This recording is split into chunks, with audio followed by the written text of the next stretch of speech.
스포트 역전주 시간으로 이어가 보겠습니다. 특징적인 종목도 볼 거고요. 오늘 시작의 하락에 따라서 어떤 배경에 의한 조정인지, 그래서 우리는 어떤 전략 세워야 되는지 시장 진단도 함께 이어가겠습니다. 두 분 모셨습니다. 이코노미스토리의 김태성 본부장, 알파경제 김종유 이사입니다. 어서 오십시오. 안녕하십니까? 네, 안녕하세요. 네. 현재 1시 47분 구간 지나가고 있고요. 양시장 모두 마이너스 구간, 코스피는 1.9%, 코스닥은 3%가량 하락세를 기록하고 있습니다. 자, 시장 진단도 해드린다고 말씀드렸는데, 자, 일단 지정학적 리스크가 잔존하는 상황에서 간밤 뉴욕 증시에서는 10년물 국채 금리가 다시 한번 오르는 모습이 있었고요. 굵직한 기업들의 부진한 실적 소식까지 증시에 부담을 주고 있습니다. 여기에 오늘은 국내 증시 안에서 주목할 부분이 또 하나 있잖아요. 금통위가 열렸는데 6회 연속해서 동결 소식이 전해졌습니다. 이 부분부터 점검을 좀 해볼게요. 일단 예상대로 동결이긴 합니다. 하지만 문구에서 변화가 있어서 시장도 이를 주목하고 있는데요. 물가 상승세가 심상치 않다라고 보고 있습니다. 공공요금도 지하철 요금이 상승하면서 전기요금 인상 카드까지 정부가 좀 꺼낼 가능성이 열려 있는 상황인데, 김태성 본부장님이 정리 좀 해주실까요? 금통위 그리고 변화된 문구 어떤 것들이 있었습니까? 쉽게 말해서 우리들의 지갑 빼고는 네. 다 이제 돈을 빠져나간다라고 좀 보시면 될 것 같습니다.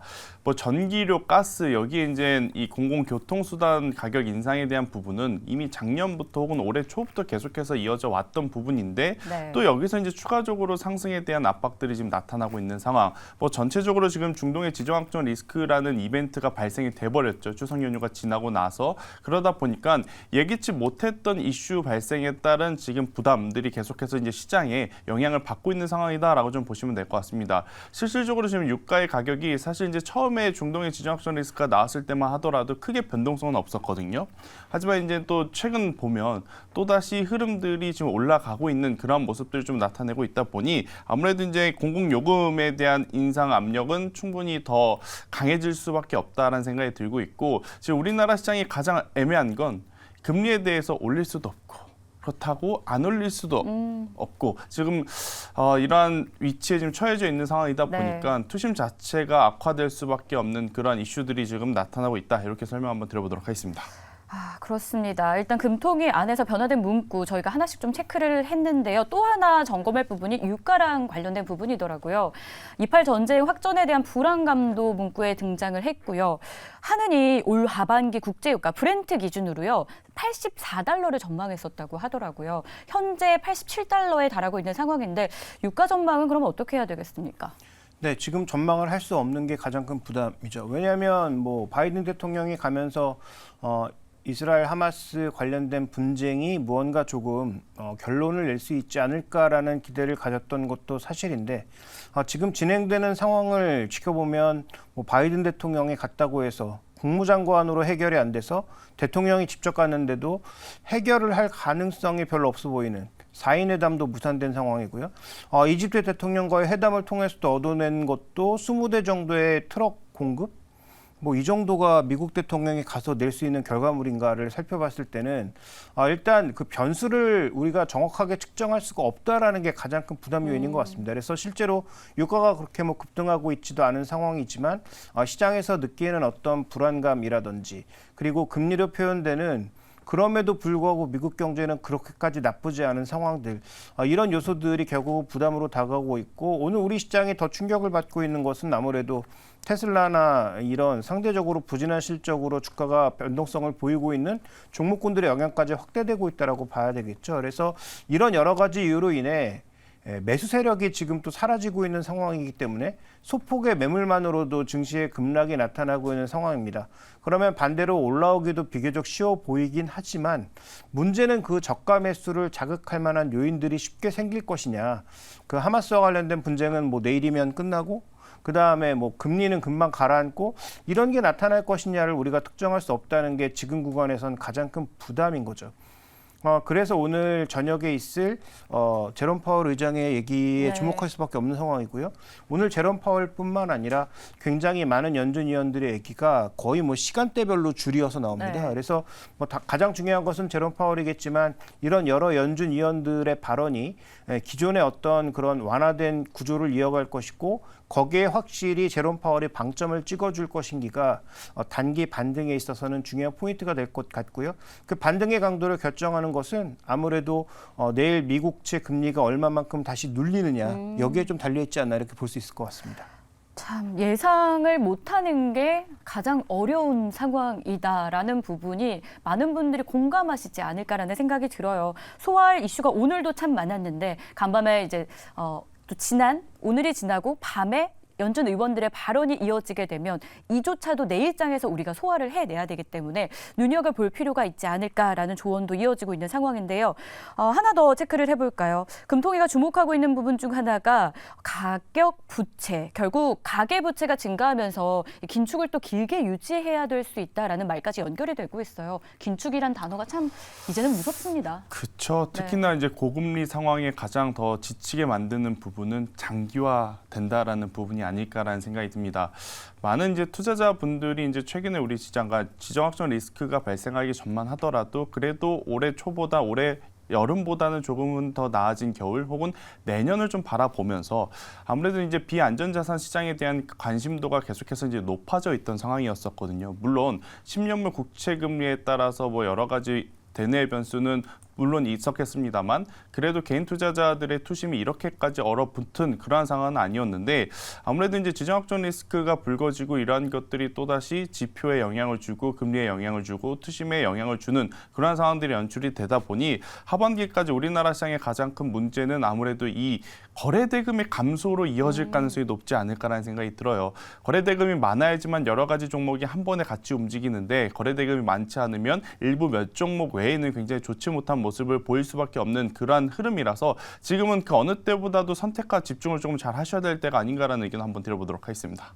네, 알겠습니다. 자, 그러면 오늘의 하락 배경도 다시 한번 정리해 보겠습니다. 여러 가지 이유를 앞서서 짚어주셨는데 혹시 제가 유가 질문으로 드렸기 때문에 아직 못한 이야기가 있으실지 한 번 더 정리해 주신다면요. 네, 일단 뭐 가장 중요한 것은 유가, 그다음에 뭐 이스라엘 하마스 이런 어떤 개별 사안보다는 여러 가지 그 각각의 사안들을 우리가 쉽게 종점을 알 수 없다라는 것 자체가 가장 큰 문제라는 거죠. 그래서 금리의 고점 속단할 수 있습니까? 뭐 5% 넘어가면 뭔가 오버액션이다라는 얘기를 뭐 신채권왕도 하고 있습니다만 군드라우 얘기가 항상 맞았던 것도 아닐 뿐더러 그 다음에 그 얘기가 맞을 수 있지만 만약에 정말로 하이어 폰을 온 거라면은 그러면 5% 위에서 머무는 기간이 길어졌을 경우 이걸 버텨낼 수 있는가에 대한 부분들까지 점검해 볼 필요가 있는 거죠. 그 다음에 지금 뭐 내년부터 닥칠 미국의 회사채 만기의 급증이라든지 미 국채의 만기의 급증, 그 다음에 전체적으로 이어가고 있는 긴축 기조 이런 것들이 유동성을 결국 말라버리게 할 것이기 때문에 이런 말라버린 유동성 자체가 증시의 입장에서는 부담스러울 수밖에 없는 게 밸류가 낮았으면 상관이 없지만 네. 비교적 높은 밸류에서 금리 부담이 있는데 유동성이 공급되지 않거나 유동성의 양이 줄어들면 그 밸류를 설명하기가 어려워지는 거죠. 그러니까 우리 시장 내에서도 뭐 로봇주라든지 뭐 2차 전지 이런 것들이 간헐적으로 반등하긴 하지만 반등의 탄력을 더할 수 없는 이유가 여기에 있다라고 보여지고요. 국내도 마찬가지. 크레딧 리스크가 확대되면서 전반적으로 유동성이 축소되게 되면 새 돈은 안 들어오고 기존에 들어와 있던 돈들은 각각 다 이제 마이너스가 난 상황에서 거래를 일으키지 않는 잠겨 있는 돈이 돼버리면 그런 부분들도 결국은 금리와 더불어서 시장의 밸류에이션을 압박할 수 있는 요인들이 될 수 있다라는 것이죠. 그래서 지금의 핵심 포인트는 결국은 이 리스크의 정확한 크기를 측정할 수 없는 게 가장 큰 문제고요. 그러면 반대로 벗어날 수 있는 것도 리스크의 크기가 완연하게 측정이 되어야 네. 그때부터는 저점 인식을 하고 시장에서 벗어날 수 있다라고 보고 있고 그걸 알 수 있는 핵심 지표는 거래량일 것이다. 그래서 거래량이 대량으로 발생하면서 시장에서 뭔가 확실하게 저점을 찍었다는 시그널을 주지 않는 이상 기존에 보유하고 계신 현금을 함부로 쓰시기보다는 좀 더 기다려보시는 게 지금 구간에서는 적절한 투자 전략이 될 것 같습니다. 내년에 뭐 미국 회사채 만기 급증에 대한 그리고 긴축 기조, 고유가 등등 유동성을 마르게 하는 부담 요인이 많을 있는 시장이다. 결국에는 리스크의 크기를 가늠하는 시기가 중요한데 거래량을 좀 좌표로 보자라는 정리가 나왔고요. 그리고 오늘 또 가장 종목 안에서의 영향을 미치는 게 테슬라발 영향이 아닐까 싶어요. 뭐 일각에서는 테슬라 실적, 워낙 테슬라가 이 치킨 게임의 중심에 있었잖아요. 가격 인하라는 포인트가 있어서 예상했던 실적이다. 뭐 이렇게까지 흔들릴 필요 있냐라는 시각도 있거든요. 김태성 본부장님 의견 어떠세요?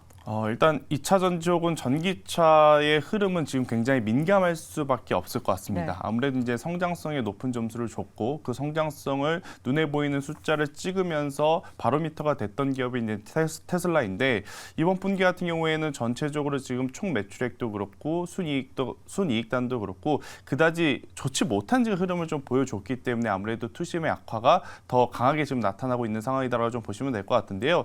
일단 전체적으로 또 테슬라에서 하는 이야기는 이렇습니다. 올해 3분기에는 우리가 생산해야 될 100% 풀캐파 생산을 하지 못했다. 네. 그렇기 때문에 판매 대수가 줄어든 것이니 이 부분은 4분기에 회복할 수 있다라는 이야기가 좀 나오긴 했습니다만 일단 투자자분들은 이렇게 생각을 하겠죠.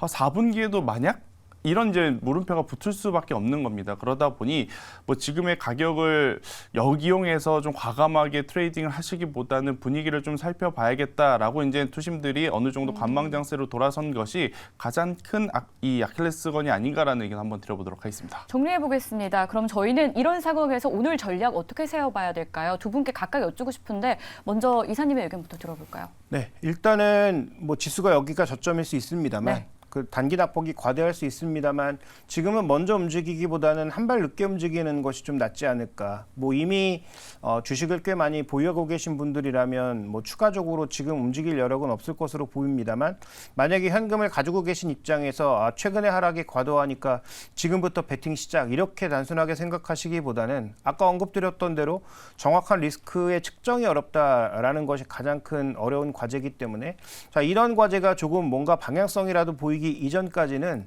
일단 현금은 보유하는 관점에서 그다음에 신규 매수는 조금 자제하는 관점에서 접근하셔야 될 것 같고요. 그다음에 이제 증시의 반등이 나오기 시작한다면 어쨌든 이러한 분위기가 금세 사라지진 않을 것 같이 보이므로 일단 포트폴리오 정리를 반등을 시작했을 때는 하는 것이 좀 좋겠다 이렇게 말씀드리겠습니다. 좋습니다. 이어서 김태성 본부장님의 오늘 전략도 들어보겠습니다. 어떻게 세워야 되겠습니까? 네, 사실 현 시점에서 매수도 녹록지 않고 네. 그렇다고 해서 지금 가지고 있는 종목분들을 모두 매도하기에도 굉장히 지금 부담스러울 수밖에 없기 때문에 일단 가지고 계신 종목분들 중에 실적이 잘 나오지 않는 기업은 결국 이제 리스크 관리는 좀 필수로 저는 필요하다라고 생각이 듭니다. 하지만 그 외에 우리가 이제 성장주라고 생각을 했었던 기대감이 좀 높았었던 이 반도체 IT라든지 2차 전지 같은 경우에는 지금의 가격을 역이용해 볼 필요는 있지 않겠는가라는 생각이 드는데 저도 이제 앞서 이제 이사님처럼 지금 당장이라기보다는 이번 한 주는 조금 더 지켜보시고 난 이후 다음 주 정도에 한번 우리가 움직이시는 게 더 현명하지 않을까. 네. 왜냐하면 오늘 저녁에 굉장히 많은 이슈들이 좀 있기 때문에 맞아요. 그에 따라 변동성이 시장에 다 녹아들고 나서 그 이후에 판단을 해도 저는 괜찮다라는 의견 드려보도록 하겠습니다. 알겠습니다. 이렇게 해서 시장 하락과 함께 또 많은 이슈를 소화해야 하는 오늘이고요. 내일도 마찬가지입니다. 그래서 여러 가지 전략들을 세워봤고요. 정리까지 도와드렸습니다. 이어서는 스포트 역전주 본격적으로 시작을 해보려고 해요. 여러분들이 가장 고민해하고 또 궁금해하실 세 종목을 꼽아봤습니다. 오늘 장에서 이 종목은 어떻게 해야 될까요? 일단 정리부터 하고 다시 돌아올게요. 첫 번째 종목은 흥하해운입니다. 해운주가 어제에 이어서 다시 한번 오늘 연속적인 강세를 보이고 있어 눈에 띄는데요. 28 전쟁의 테마주로 해운주가 묶이면서입니다. 어제도 저희가 대한해운에 대해서 점검해드린 바 있는데요. 지수의 부진 속에서 해운주의 연속적인 상승 눈에 띌 수밖에 없는 상황이고요. 흥하해운이 오늘 해운주 가운데 탄력이 가장 좋습니다. 그 이유는 무엇일지 다른 매력은 있는 걸지 잠시 후 점검해 보도록 하겠습니다. 자, 이어서 두 번째 준비된 종목은 은행주 가운데도 제주은행을 보려고 합니다. 저희가 준비할 때만 해도 이 정도 가격은 아니었는데 한 30분 사이에 상한가로 올라가 버린 상황이고요. 3거래일 연속 오름권역입니다. 아무래도 증시가 침체 속으로 들어가자 안정적인 투자처로 금융주가 좀 거론이 되죠. 찬바람 불면 배당주 보자라는 맥락에서고요. 그런 상황에서 오늘 은행주가 다 오르는 게 아닌데 제주은행이 이렇게까지 움직이는 이유는 무엇일지 투자 괜찮을지 확인해 보도록 하겠습니다. 자, 마지막 종목입니다. 대성 하이텍 준비했는데요. 중동 분쟁이 확산될 가능성과 함께 최대 수혜주가 이 종목이다라는 이야기가 나오고 있죠. 특히나 미군 기지가 드론 공격을 당했다라는 소식이 이라크 안에서 있습니다. 대성 하이텍은요, 지난해 이스라엘 최대 방산업체 향으로 부품 양산에 성공을 했고 현재도 최대 방산업체를 포함해서 총 3개 업체에 관련 부품을 공급하고 있습니다. 장중 18%까지 고점을 높이기도 했는데요. 현재 구간에서도 10% 안팎의 오름권역을 나타내주고 있습니다. 자, 이렇게 해서 세 종목을 각각 다른 섹터 안에서 저희가 골라봤습니다. 이 가운데 어제에 이어서 오늘도 오름권역을 보여주는 해운주부터 확인을 해보죠. 흥하해운인데요. 현 구간 투자 괜찮을까요? 팻말 들어주세요. 두 분 다 X의 의견으로 일치가 됐습니다. 어제도 저희가 이 해운주 한 종목을 봤었잖아요. 대한해운이었고요. 두 분 다 보수적인 의견이었는데 그 배경 중 하나가 종목이 워낙 가볍다라는 이야기를 공통적으로 좀 해주셨어요. 무엇보다 조금이라도 매도 물량 나오면 흔들릴 가능성도 있고. 근데 유난히도 상승세가 가파라서 흥하해운 오늘 안 볼 수가 없어요. 어떻게 저희 전략 세워볼까요? 기술적으로 보면 어제도 마찬가지이고 오늘도 마찬가지로 만약 여기서 윗꼬리가 달리지 않고 현재 흐름 그대로 유지되었을 경우에는 충분히 3,000원 가격대까지의 추가 상승도 한번 노려볼 수 있는 자리이긴 합니다.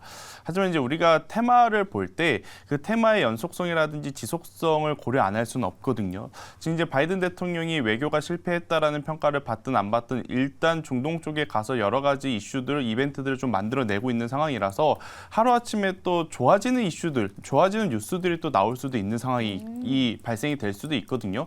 그렇게 되면 아무래도 이제 지정학적 리스크의 수혜주로 평가받던 종목군들은 굉장히 빠르게 흔들릴 가능성도 저는 높지 않나라는 생각이 들어요. 그래서 일단 현재 구간에서 매수하기에는 타이밍 쪽으로 손절이 가능하신 분들은 언제든지 저도 이제 긍정적으로 말씀드릴 수는 있겠습니다만 그렇지 못하신 분들에게는 굉장히 또 위험 부담일 가능성이 굉장히 높지 않나라는 의견 한번 드려보도록 하겠고요. 일단 지금 당장에 이 국적 천사들에게는 큰 영향을 미치고 있지는 않습니다. 하지만 이것들이 이제 장기화가 되고 확전이 되게 된다라고 하면 우리나라에서도 당연히 대체 항만에 대한 이 필요성은 충분히 있거든요. 일단 그 전까지는 기술적으로 단순 기대감을 가지고 이제 트레이딩 해야 되는 부분이라서 저는 리스크 관리할 필요는 있다라는 의견 드려보도록 하겠습니다. 좋습니다. 그러면 이어서 김종효 이사님의 의견도 챙겨볼까요? 역시나 동일하게 X의 의견이었고요. 어제 연속성으로 이 종목을 보시는 겁니까? 아니면은 이 해당 흥하해운이라는 종목에 대해 특별히 코멘트가 더 추가될까요? 그렇지는 않고요. 어제도 이제 말씀드렸지만 해운주가 펀더멘탈로 움직이는 게 아니고 테마 형태로 움직이고 있기 때문에 추가적인 단기 반등은 가능할 수 있겠다. 네. 그렇지만 이게 펀더멘탈로 움직이는 게 아니니까 트레이딩 관점이 아닌 투자 관점에서는 긍정적으로 말씀드리기 어렵다라고 말씀드렸고요. 그 의견은 오늘 종목을 가리지 않고 어제의 종목이나 오늘의 종목이나 동일하다 이렇게 말씀드려야 될 것 같습니다. 알겠습니다. 펀더멘털로 움직이는 게 아니다 보니까 종목에 대한 이야기라기보다도 업종 전체, 그러니까 오늘 움직이는 테마성에 대한 의견이었습니다. 두 분 다 흥하해운에 대해서 X의 의견으로 일치가 되었고요. 자, 이어서는 제주은행을 저희가 선택을 했는데요. 지금 상한가의 거래가 이어지고 있죠. 풀리지 않은 상태가 유지되는 상황입니다. 금융주가 아무래도 배당 매력이 있다 보니까 시장 안에서 부진한 시장에서의 대체 투자로 떠오르기 마련이거든요. 과연 현 구간에서 금융주 매력은 어떨까요? 팻말 들어주세요. 네, 두 분의 의견이 엇갈렸는데 먼저 매수를 안 하겠다라고 하신 김태성 본부장님의 의견부터 좀 들어보겠습니다. 아무래도 배당 매력이 있는 게 금융주, 은행주들인데 그럼에도 불구하고 X를 드신 이유는 무엇일까요? 일단 이 제주은행이라는 기업에 대해서 저는 X를 드린 거고 일단 배당주라든지 은행, 보험, 금융 이쪽은 저도 굉장히 긍정적으로 봐야 된다는 생각이 듭니다. 왜냐하면 제가 잠시 후에 말씀드릴 공략주로 유사 종목을 좀 골라왔기 때문에 그런데 이제 제주은행 2기에 일단은 조금 조심해야 되지 않을까라는 저는 의견 한번 드려보도록 하겠고요. 전체적으로 고배당주에 대한 부분은 시기적으로도 굉장히 지금 관심이 가질 수밖에 없는 그러한 상황인데 더욱이 이제 또 시장 상황인지라 아무래도 이제 은행 금융 쪽 그리고 여기에 변동성이라고 하는 플러스 알파적인 이제 이 장점을 가지고 있는 제주은행이 단연 이제 대장주로서 좀 움직이고 있는 그러한 상황이고 먼저 시세가 낮기 때문에 저는 조금 조심할 필요가 있지 않겠나라는 생각이 들어요. 그래서 만약에 이 고배당이라든지 어느 정도 이제 방어적인 부분을 생각해서 공략하실 분들은 제가 잠시 후에 공략주 말씀드릴 텐데 그것을 하시는 게 조금 더 낫지 않을까라는 의견 드려보도록 하겠습니다. 오늘 공략주로 준비해 오신 게 관련된 내용인가 봅니다. 잠시 후에 기대해 주시면서 일단 방금 드신 X에 대한 의견은 금융과 은행 전체에 대한 의견이 아니었고요. 제주은행에 대해서 의견이었다라는 점도 참고해 주시기 바랍니다. 자, 그럼 이어서 김종효 이사의 의견도 체크해 볼게요. 일단 증권가에서는요. 은행주에 대해서 배당 매력이 있지만 엇갈린 반응을 좀 내놓고 있어요. 반대 의견은 이렇습니다. 세수 부족 이런 이슈 감안하면 배당 성향이 확대될 것으로 기대는 되는데 배당락에 대한 어떤 불안감을 좀 안고 있더라고요. 그럼에도 불구하고 오해 의견 어떤 투자 포인트에 저희가 집중해야 되겠습니까? 네, 일단 이 종목이 전 플러스 의견을 든 것은 저도 김태성 이사랑 의견은 동일하다라고 봐야 될 것 같습니다. 이 종목이 개별적으로 배당 수익률이 그렇게 드라마틱하게 높지 않은데도 주가 강세를 보이고 있는 것은 해당 업종 내에서 가장 가벼운 종목이고 네. 가장 거래가 얇은 종목이기 때문입니다. 그래서 이것도 은행주 중에서는 좀 테마성으로 움직였다라고 볼 수 있는 상황이고요. 과거에도 이런 경우가 많았고 주가의 등락도 비교적 심했다라고 볼 수가 있겠습니다. 또 하나 우리가 주목해 봐야 될 건 상대적으로 작은 은행들 같은 경우에는 크레딧 리스크에 더 크게 노출될 수 있기 때문에 이 종목에 대한 명확한 투자 의견은 저도 매도에 가깝습니다. 네. 다만 저는 은행 업종에 대한 그 투자 관점에 대해서 말씀드리려면 그래서 해당 종목만 보자면 저는 이렇게 들었어야 되는 상황인데 세모가 어쨌든 있었다면? 지금 살 수도 없는 상황이고요. 네. 그다음에 이 종목의 어떤 단기적인 변동성, 윗꼬리를 길게 달 가능성도 배제할 수가 없어서 이 종목 자체에 대한 느낌보다는 그래도 시장에서 상대적으로 지금 배당 메리트가 있고 안전 마진이 확보되어 있는 그런 종목군들이 그래도 비교적 강할 수는 있겠다 정도의 의견으로 받아들여 주시면 좋을 것 같습니다. 알겠습니다. 가장 가벼운 종목의 움직임, 결국 테마성 움직임으로의 제주은행을 두 분 다 바라보고 있었고요. 만약에 배당 매력을 진짜 찾고 싶다면 좀 다른 대안 종목을 저희가 찾아보는 것도 제시가 되었습니다. 잠시 후에 공개하도록 하겠고요. 자, 이어서는 세 번째 종목 바로 확인해 볼게요. 대성하이텍입니다. 전쟁 관련해서 최대 수혜주가 될 것이다라는 증권가 이야기 나오고 있거든요. 현 구간에서 투자 괜찮을까요? 팻말 들어주세요. 두 분 다 안 산다 의견으로 일치가 됐습니다. 김태성 본부장님의 의견부터 들어보겠습니다. 네. 방산업체, 이스라엘의 최대 방산업체에 부품을 공급하고 있어서 아무래도 직접 수혜 이야기까지 나오고 있는 상황이거든요. 주가는 다릅니까?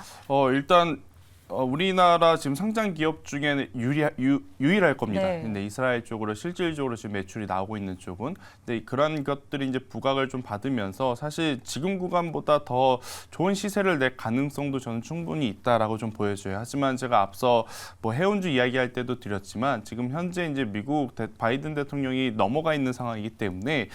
갔다 오고 나서의 정세까지 좀 살피면서 타이밍을 좀 봐야 될 것 같아요. 그러니까 지금 이 종목을 가지고 펀더멘털이라든지 시장의 밸류를 보시면서 투자를 할 건 아니지 않습니까? 네. 그럼 결국 이제 타이밍을 좀 재야 될 것 같은데 단순히 수급을 보고 트레이딩 하실 거라면 지금처럼 거래량 터지는 구근에서 매매를 해야 되는 것이 맞죠. 하지만 이제 그것들이 좀 어려우신 분들 같은 경우에는 차라리 어떤 이슈들이 좀 나올 만한 그 일정이 지나간 이후에 그때 가격적인 조정이 나왔을 때 그때도 괜찮다라고 판단이 들면 저는 트레이딩하는 게 낫지 지금은 사실 어떠한 뚜렷한 주관 있는 판단이라기보다는 분위기에 휩쓸려서 좀 매매를 하게 될 수도 있어서 저는 X 의견을 한번 드려보도록 하겠습니다. 분위기에 휩쓸리지 않는 그러니까 주대에 있는 투자가 사실은 이런 흔들리는 시장에서 더 필요하지 않을까 싶어요. 이 종목뿐만 아니라 이 투자에 좀 해당되는 이야기였고요. 김종효 이사님도 X였습니다. 낙수 효과를 좀 기대하기보다도 좀 주위에서 저희가 좀 더 봐야 될 그런 투자 포인트가 있습니까? 네, 전체 매출에서 과연 이스라엘 매출이 얼마를 차지할까요? 그다음에 지금 이스라엘 쪽에서 전쟁이 격화된다고 하면 이 기업의 매출은 과연 얼마가 증가할까? 숫자로 우리가 알 수 없고요. 그다음에 실제로 그 알 수 없는 숫자에 얼만큼 베팅할지를 결정하기도 어렵습니다. 그래서 해당 이슈가 생기면서 지금 이 종목의 어떤 변동성이 좀 확대되고 있는 측면이 있는데 뭐 해운주와 마찬가지로 뭐 조금 더 움직일 수도 있겠죠. 그런데 조금 더 움직인다고 해서 이런 종목에 과한 베팅을 하는 것이 과연 투자 관점에서는 적절하냐? 어제도 말씀드렸지만 소위 시세에만 투자하는 트레이더들의 입장에서는 펀더멘탈이 중요하지 않으니까 뭐 충분히 가능성이 있을 수 있습니다만 저는 뭐 트레이더도 아니고 트레이딩할 능력도 없기 때문에 그런 관점에서 본다면 이 종목의 어떤 투자 관점에서의 말씀을 드리기는 어렵다. 그다음에 이 종목의 기본적인 펀더멘탈이 그렇게 강하지도 않다라는 측면에서 이런 종목군들은 또 이렇게 시세 타면서 가다가 또 한 번에 꺾이기 시작하면 네. 뭐 끝도 없이 또 꺾일 수도 있는 종목이라 리스크를 아예 방지하는 차원에서라도 이런 종목을 추가하는 것은 적절하지 않다라고 판단하고 있습니다. 알겠습니다. 자, 이렇게 해서 실시간으로 튀고 있는 5개의 종목을 확인해 봤습니다. 두 분의 전략이 여러분의 마음을 좀 시원하게 해드리길 바라는 마음이었고요. 자, 그러면 두 분이 생각하시는 유망주도 한번 볼게요. 과연 이 지지부진의 장기화 속에 두 분이 생각하시는 돌파구 종목은 무엇일까요? 열어보겠습니다. 김태성 본부장님의 오늘 선택은 현대해상 준비가 됐고요. 김종효 이사님은 SK텔레콤입니다. 먼저 현대해상 어떤 매력을 안고 저희가 투자해야 되는지부터 들어볼게요. 일단 뭐 보험주 섹터 자체가 사실 이제 고금리 상태에 이제 가장 뚜렷한 경기 방어주에 네. 속한다라고 좀 말씀드릴 수 있을 것 같고요. 굉장히 많은 지금 보험회사가 있음에도 불구하고 저는 현대해상이 지금 가장 좋은 매출을 좀 올리고 있어서 실적에 대한 기대감까지 가지고 본다라고 하면 단연 좀 선두에 있지 않을까라는 의견 한번 드려보며 지금 보험주 같은 경우에는 올해 이제 바뀌었죠. 이제 이 IFRS 17이라는 제도로 인해서 과연 실적이 어떻게 나올지 지금 굉장히 궁금해하실 겁니다. 일단 그 궁금한 실적이 나오는 시점이 이번 3분기이다 보니까 아무래도 이제 이 3분기 실적 시즌에 또 보험주들에 대한 기대 혹은 관심도가 좀 높아지는 요소들이 많지 않을까라는 생각이 들어서요. 저는 고배당도 고배당이고 뭐 지금 현재 시장 상황상 녹록지 못한 부분들을 이러한 방어주 쪽에서 한번 커버를 해준다라고 하면 좋은 시세가 날 수 있지 않을까라는 생각이 들고 있고 현대해상의 주가 차트의 흐름을 놓고 보면요. 악성 매물이 그렇게 많지 않은 흐름이 네. 지속되어 왔습니다. 그래서 이제 바닥에서 올라오는 종목군들보다 오히려 적은 거래량, 적은 수급으로도 좋은 퍼포먼스를 또 보일 수 있지 않을까라는 생각이 들어서요. 대신에 이제 32,000원이라는 가격대를 굉장히 짧게 제가 손절가를 제시드리고 있는 거고 그리고 4만 원이라는 이제 목표가까지 천천히 보셨으면 좋겠다라는 의견. 제주은행이 이렇게 갔으니 다른 방어주들도 이렇게 가야 되는 거 아니냐라고 생각하실 수 있는데 제주은행은 제주은행인 거고 네.